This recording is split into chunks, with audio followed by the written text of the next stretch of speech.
no ifs, ands, or buts about it, one of the funniest things I have ever read. And it is, you don't even need to really talk about too much about this. The Indiana Fever have gone 10-2 during Caitlin Clark's recent hot streak, and she's putting up historic numbers and career high marks. Still, she hasn't received the same MVP buzz as Olivia Miles. Why? Do you know who this was written by? Do you know who this is written by? Like, shout out Breanna. She's just collateral damage to this. She's just collateral damage because she was laughing at how bad this take was. It is being written by 2 of the 3 members of the Athletic podcast. The publication where Annie was like, yeah, who agreed with basically like there needs to be a canon event such as Caitlin going to the bench and Raven Johnson starting for her to maybe realize, maybe I'm not the birthday. Like, I'm sorry, like, insert SpongeBob meme of, like, Maniac Wanted. Like, you can't be like, well, wait, why are people not respecting her for MVP? But then also in June, by the way, this wasn't that long ago, in June, being like, she needs to come off the bench. Like 10 games into the year, which is, again, a quarter of the season. 10 games into the year, it is she needs to come off the bench. And I get it. Like, some people are infatuated by Raven Johnson. Heck, I just got blocked by Piles. I don't even know who he is. Apparently he's is he a rapper? I don't know. I actually don't know who he is. I literally went to a tweet. Piles tweeted on June the 25th. So when Caitlin Clark went down injured and said Raven Johnson will be the starting point guard for the Indiana Fever next year. She's just too good. And this is right when Caitlin Clark got injured. I quote tweeted and said this wasn't even 2 months ago. And got blocked. But I get it. There were a lot of, because of where Raven Johnson went to school, a lot of people were hyping up Raven Johnson. But like, yeah, like, I'm sorry. Caitlin Clark being out of the MVP conversation, a decent chunk of the reason why Caitlin Clark was out of the MVP conversation is because of the media from before the season started. And look, I think Caitlin Clark is a weird player to evaluate because the highs are so high, but there are weird lows. Like game 1 of the season versus Dallas was a weird game. Like, they're weird games. And the problem with Caitlin is that everyone watches every move she makes. It's not even just on the court. It's off the court. It's how she interacts with her teammates. It's how she warms up. She's the most hyper-analyzed player in the league. So that you're seeing the media where it's like, you can either look at Caitlin Clark with like obviously, duh, she's clearly the MVP. Look at what she's doing. Or you can look at her in a negative way and you can nitpick on the negatives and say, she can't be MVP. Like, she can't be MVP. So I understand why there's such a weird conversation about Caitlin because we will never, like, nobody's out here. Nobody was saying last year that Fee didn't deserve to win MVP because her team was 6-0 without her. Like, I don't think at one stage they were 6-0 without her. Nobody was saying that she didn't deserve to win MVP last year before she got injured, even though her team was undefeated when she didn't play. But like, you have these weird things where it's like, it's nothing to do with process, but when Caitlin Clark is off the floor, there has never been a greater contested shot maker in the history of basketball, statistically, than Kelsey Mitchell this season when Caitlin Clark is off the floor. Like, she doesn't ever get an open shot when Caitlin's off the floor, and she's making mad shit. So, it's a really weird one. But, like, I think it's one of these things being Annie Costable trying to find out why CCPR is down to spending the season slandering her. Like, she wrote essentially a hit piece on Caitlin Clark. Let's defend the organization because, you know, too bad for this organization. It's not their fault they got landed with the burden of Caitlin Clark. Like, that was the heavy implication was by Annie. So I'm like, I'm looking at this, and it's always this weird thing where it's like, people are like, why hasn't she received more MVP buzz? And it's like, because the media spent, what, May, June, and July? Like, she won Player of the Month in June. Do you want to know what came out of that month? So Caitlin wins Player of the Month. Do you know what came out of the month?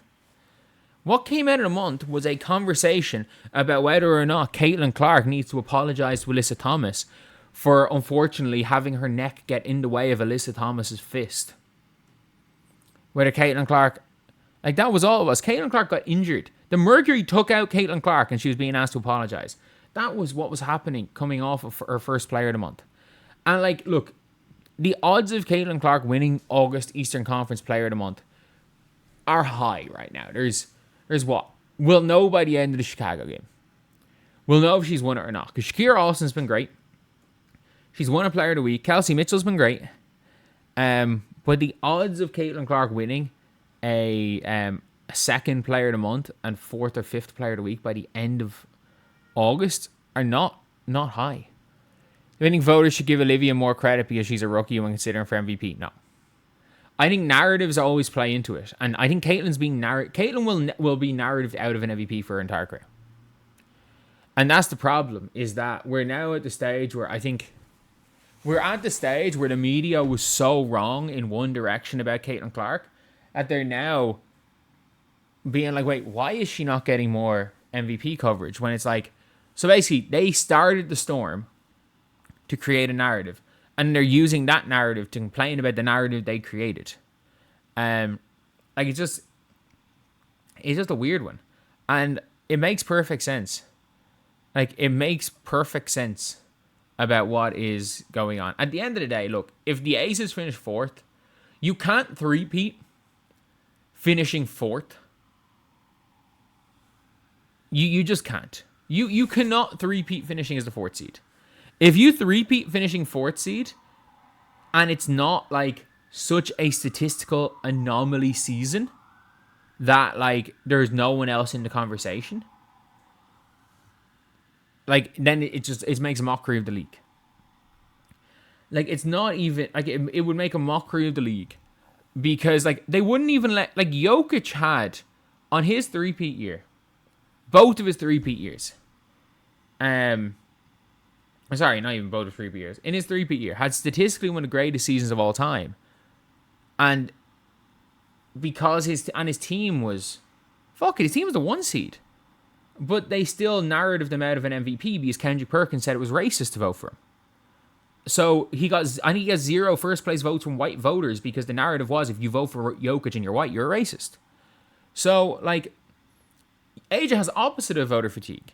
Because in the media, like... Aja Wilson, I understand Aja Wilson's stats are brilliant. I watched the Aces play. She is not as good as her stats suggest. I'm not saying she's not the best player in the world, but like, she was garbage against the Fever and comes out with 26 points. Like, she'll have games where she'll start off 2 of 14 from the field or something. Like 4 of 14. Like, they're not uncommon stats. On an offense, the only thing she brings is scoring. Yeah, she's a good defender. But, like, someone said no player in team finished less than third has ever won MVP. Aja Wilson won unanimous MVP, finishing as on a team that until 2 games ago in the season were the 5th seed. Like, it is garbage and it ends up with 26 points. I mean, you're acting like Caitlin Clark hasn't been garbage and had 24 and 9, and people have wrote think pieces saying she's the worst player in the world. Like, I had think pieces saying she's the worst player in the world off a game where she has 24, 8, and 9. Like, it's as simple as that. Like Aja Wilson can sleepwalk to a certain amount of points, but like, Aja Wilson will shoot 24 shots. Like, if Aja Wilson's points are low, she might shoot 28 shots to get to 26 points. Like, it's not an uncommon thing. And yes, Aja Wilson is probably, if they get to 2 or 3, Aja Wilson is your MVP. But, like, whatever about Caitlin Clark, like, I'm sorry, best player on the best team by 4 games should win MVP.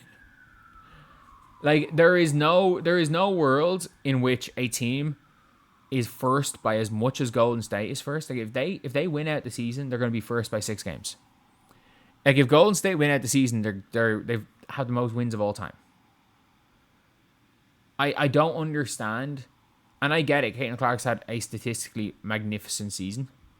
I don't understand how you can have the counting stats of the greatest counting stat season of all time in Caitlin Clark, and the best player on the best team by so much, who has the narrative going against her, who plays better against playoff teams, who's the only MVP candidate that plays better against playoff teams than against non-playoff teams. Like, and you've got the narrative of rookie MVP. I don't understand how Olivia Miles is not the runaway MVP. I actually don't. Based on everything, based on every bit of historical precedent, if I've called them what like on the A's, I'm in the links. Based on every historical precedence, Olivia Miles should be the runaway guaranteed MVP, and it should be like Caitlin Clark and Aja. There's no reason for Aja Wilson to be ahead of Caitlin Clark. They are both putting up 2 of the historically greatest statistical seasons of all time. While also being on teams that are competing against each other in the 3-4 race. It should literally be it should be a 3-horse race, and based on everything we all know about MVPs, it should be Olivia Miles. It should be. I'm not saying she's the best player in the world, but like, how can you average 20 points per game for the best team by so much, and when you've matched up with Caitlin, completely outplayed Caitlin, completely outplayed Aja all 3 times, and as basically she is out every single game Olivia Miles has come up against a quote-unquote MVP candidate, other than Kelsey Mitchell, she has outdueled them. Like, there should be no... And I think Caitlin Clark's the better player than Olivia Miles. I think Olivia Miles is benefiting from the circumstance of where she was drafted. Of course I do. But, like, I'm sorry. Like, we don't... Nobody has ever held that against a player having good teammates for winning MVP. But never is by this much. Someone said Paige Bueckers outplayed Olivia Miles. 1, no she didn't. 2, that's cute. You think Paige Bueckers is an MVP candidate? That's very cute. That's all I'm going to say. That's cute.